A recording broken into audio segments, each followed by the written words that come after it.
that's so true. Our courage will pull us through. You teach me and I'll teach you. Pokemon, gotta catch 'em all, gotta catch 'em all, Pokemon. What's going on YouTube? This is Necrostevo and you're watching one of my narrated Wi-Fi battle videos. Okay, it is pleasant to see you all on this Friday evening. In a mere few hours, we're going to be getting Pokemon X and Y, and I'm really excited. I just finished recording an episode of Striaton Radio to send off Gen 5. But you know, today, Friday, battle upload, let's go. I have another gym leader match against Brady. I start off by missing a sleep powder. That's okay. He gets up his stealth rocks. We're going to go for another sleep powder. I missed that one too. He goes for a bug bite. Not a big deal. He doesn't have that much attack. Oh wait, no, that's a crit. We're off to a great start this match. I am determined to hit this sleep powder. We will hit it. He will go to sleep. And Fortress actually looks kind of cute when he's asleep, when he just has a little slits for eyes. Yeah, that's neither here nor there. I see this as an opportunity to switch into my Maractus, maybe set up a substitute, but he gets the first turn awake and he Volt switches out. Dang it. Not a good start here at all. I can't get it. He gets another crit. That crit didn't matter. The other crit really sucked. If you guys may have noticed on the team preview, he has basically a plethora of Pokemon that completely counter grass, so I really wasn't expecting to knock out any of his Pokemon this entire match. Togekiss has Air Slash, Infernape has Flare Blitz, even his Fortress has Bug Bite, he has a Hydreigon. It's just like, I don't know what I'm supposed to do against all that. Here, I bring in my Ludicolo. I didn't know if I'd outspeed or not. I just went for Ice Beam, trying to maybe get the freeze, get something going on. No such luck there whatsoever. He paralyzes me with Thunder Wave, and now my Swift Swim is kind of useless. Yeah.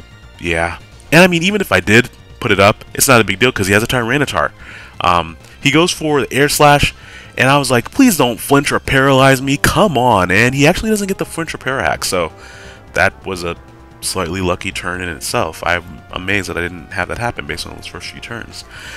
He actually is going to withdraw Togekiss right here, and I was like, screw it, even if I can't take another hit, there's no reason to switch out really. I'm expecting Tyranitar to switch in here. Let's just go for Hydro Pump, get the most damage on it that I can. Giga Drain isn't really going to do anything. Even Hydro Pump is a 2-hit KO in the Sandstorm. I just really wanted to put him at a range where it will be easy to revenge kill him. Not a lot of point in trying to switch out there. Tyranitar commonly carries Pursuit, so if he tried to Pursuit me, I don't know, maybe he's running on minus speed, sassy nature, or something like that. This is a good chance to go into my Leavanny, but Leavanny is walled by at least 2 or 3 things on his team, so it's kind of a moot point to try to set up. I was trying to get into Swarm range here, so maybe I could like 5-hit KO this Fortress, that's kind of a dumb thing to shoot for, but the only other thing I have to hit it, I think, is my Celebi's Earth Power. Like, I have nothing for Fortress on this random assortment of grass Pokemon that I've chosen, and he's not staying asleep, so that's not working out at all either. So it's like I don't really know what to do about this thing. If it had Sturdy, I have at least broken the Sturdy. This thing is really a thorn in my side. I figured I could bring in Venusaur and Sub-Seed stall him to death. Or not Sub-Seed, but just Leech Seed, Sleep Powder. I know I'm faster. Gyro Ball's not going to do that much because this is my bold Venusaur. But he actually switches out into Infernape, which I was like, okay, one massive threat is asleep. I've had my Venusaur take on Infernape before and live to tell the tale. I can take one Flare Blitz, and he'll take a ton of recoil damage, and then I can finish him off with a Sludge Bomb. But I actually predicted him to go back out into his Fortress right here, predicting the Sludge Bomb, so I went for Leech Seed instead of just outright attacking. I mean, he stays asleep, so it's okay. And I was like, even if he does wake up and hit me, he can't KO me in one hit unless he is banded. And even then I have a chance to live it, that's just the power of Venusaur, frankly.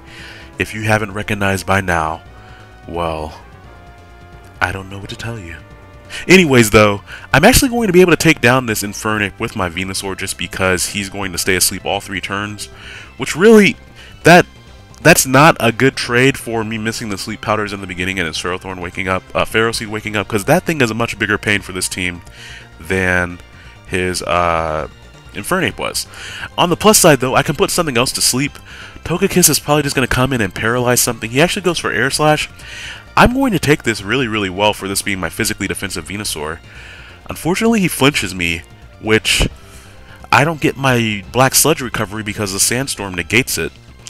That kind of sucks, not gonna lie. But that was right at the halfway point. Maybe min-max damage. Who knows? Hold your breath. Okay, great. Oh, yep, those are the perks of having a Togekiss. That Air Slash 60% flinch rate is nothing to mess around with. So my Venusaur goes down to being flinched twice in a row. I have my very crippled Roserade left that will die in 2 turns from Sandstorm or my Life Orb or whatever. Anyway, I'm able to get off a Sandstorm boosted Weather Ball, which I've never gotten a chance to use that before. He was just going to go for the Thunder Wave. But Togekiss is very, very bulky, so I'm unable to KO it even with a Life Orb.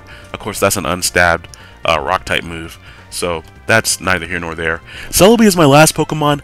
I can hit everything on his team except for his Hydreigon. So even if somehow I critical hit my way through the Fortress, which is nigh impossible, like I'm not going to live a Bug Bite, I can actually live anything his Starmie throws at me and then KO it back with a Giga Drain, because this is my modest Celebi, so I have enough offensive punch to KO an offensive Starmie. Well, I think it was offensive, at least based on the damage that I did, because this is not meant to take hits, the Celebi. But I'm able to get up to a respectable HP range there. The Sandstorm is going to whittle me down a little bit, but the leftovers are there to offset it, of course. And here comes Fortress again. This thing has been a thorn in my side this whole battle, and if it just stayed asleep in the beginning, I would have maybe been able to handle it. My Roserade does have Hidden Power Fire, but no way, that Roserade does not. That's the one with Toxic Spikes. I have like 4 Roserade. That one does not. Kurama does not. But I would have at least been able to do something if it had stayed asleep. So that was a good match. I did a lot better than I thought I would. Everything on his team can handle grass types really well. Like, just looking at his team there, he has a really well-built team. So best of luck in the rest of the Striaton League Challenge, Brady. I enjoyed that battle, even though I definitely thought you were just going to sweep me outright. I was very proud of my Pokemon for putting up a good fight there. So I'm sure you all are expecting details for tomorrow. Whether you know it or not, I've been avoiding spoilers for about a good, I'd say 70% of the time that X and Y stuff has been leaking / been being announced. And so to further that, I'm going to be offline from the midnight release tonight all the way until the afternoon tomorrow. And then at that time being 4 p.m. Central Standard Time, that's going to be 5 p.m. Eastern, and that is, I don't know what that is, Pacific. I think Pacific is an hour before, so I guess that'd be 3 p.m. Pacific. But at that time, I'm just going to get on Skype, and any of you guys who want to get on Skype and talk or battle what your in-game team is, or maybe we can trade stuff, I don't know. We'll just have a good old time. That's going to be both chatting with voice, and then I can only have so many people talking at one time, so I'll probably moderate that and have people switch out. But everyone is welcome to join in the chat on the Skype page. So be sure to add Necrostevo to your Skype, and Saturday at 4 we will see where everyone is with their X and Y stuff, and I'm really excited. I'm going to a midnight release event tonight. I've taken off work for the next 2 days. I'm probably not going to sleep for the next good 40 hours, which is nowhere near my record. I've been awake for about 74, 78 hours before for a gaming charity marathon. So as long as I don't stay up that late, I probably won't black out again. But that's neither here nor there. My Pokemon are not all fainted, so I will not black or white out. In fact, black and white are no more. It's time for the Kalos region. So I will see you all tomorrow. Come join me on Skype I'll also be on Twitter tomorrow after I get a good ways into the game there. And hopefully, if the content from the Skype stuff is interesting enough, I might capture it and upload it. Who knows? We'll see how that goes. But you guys have a great day. If you're going to any midnight launch events, please be safe. People are crazy. Don't do anything that would endanger yourself or other people. At the end of the day, Pokemon is a game, so don't do anything dumb. There is going to be plenty of copies for everyone to have a copy, and to sort of avoid doing dumb things is what I'm saying. If there is a dispute, settle it with the Pokemon battle. You guys have been watching me battle enough. Just bring Venusaur. That's how you win. Obviously, unless it gets flinched twice, you can't really do anything about that. But there you go. That's my tip of the day. So you guys have a great day. Have a great night. I look forward to talking to you all during the Skype session tomorrow, and I will see you all then. All right. Bye now.